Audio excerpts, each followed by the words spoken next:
నమస్తే. నేను పవన్ కళ్యాణ్‌ని. నా కొడుకు వకీరా ఓక్రిడ్జ్‌లో చదువుతూ ఉన్నాడు.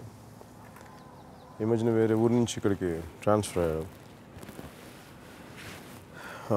ఫస్ట్ ముందుగా నేను వెళ్ళి ఓక్రిడ్జ్ స్కూల్ చూశాను. ఎప్పుడు దూరం నుంచి షూటింగ్ టైంలో దూరం నుంచి చూడటం తప్ప ఎప్పుడు నేను లోపలికి వెళ్ళే అవకాశం నాకు లభించలేదు. ఎప్పుడు ఇంట్రెస్టింగ్గా ఉండేది. అసలు ఎలాంటి ఫెసిలిటీస్ ఉంటాయి లోపల, ఎలా ఉంటుందని అనుకునేవాడిని. ఒకసారి ఎప్పుడైతే తను జాయిన్ చేయాలి ఈ సంవత్సరం అని అనుకున్నానో, ఒకసారి లోపలికి వెళ్ళి చూసిన తర్వాత ఫెసిలిటీస్ కానీ ఇవన్నీ కానీ చాలా బాగుంటుంది అనిపించింది. నిజంగా నాకు నా కొడుకు బాగా నచ్చుతాయి అనుకున్నాను. సో వన్స్ ఒకసారి జాయిన్ చేసినది ఎప్పుడు తనతో ప్రాబ్లం అంటే స్కూల్కి వెళ్ళాలని పెద్ద ఇంట్రెస్టింగ్గా ఉన్నాడు. కానీ ఫస్ట్ టైం ఇక్కడ జాయిన్ చేసిన తర్వాత చాలా ఇంట్రెస్టింగ్ వెళ్ళిపోతుంటాడు స్కూల్కి. సో తర్వాత నేను అడుగుతూ ఉంటాను ఏం చేస్తున్నాను, ఎందుకంటే నాకు అర్థమైంది ఏంటంటే ఇట్స్ ఒక ఎకడమిక్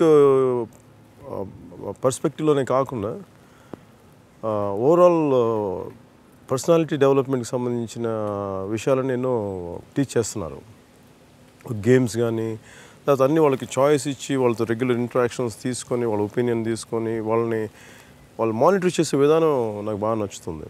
నాకు ప్రతిరోజు స్కూల్లో ఏం జరుగుతుందో నాకు ఒక ఈమెయిల్స్ ద్వారా కానీ ఇవన్నీ రావడం నాకు చాలా సంతోషంగా ఉంది. ఈ స్కూల్లో నా కొడుకుని జాయిన్ చేయడం అదొక మోర్ ఆఫ్ నాకు ఒక ఎకడమిక్ ఇంట్రెస్ట్ అనేది అనుకుంటే కూడా ఓవరాల్ పర్సనాలిటీ డెవలప్మెంట్ ఓక్రిడ్జ్ ద్వారా బాగా జరుగుతుంది. నాకు వీటి నమ్మకం కలిగింది నా కొడుకుని చూసిన తర్వాత. So I wish all the best for Oakridge and for all the parents and students.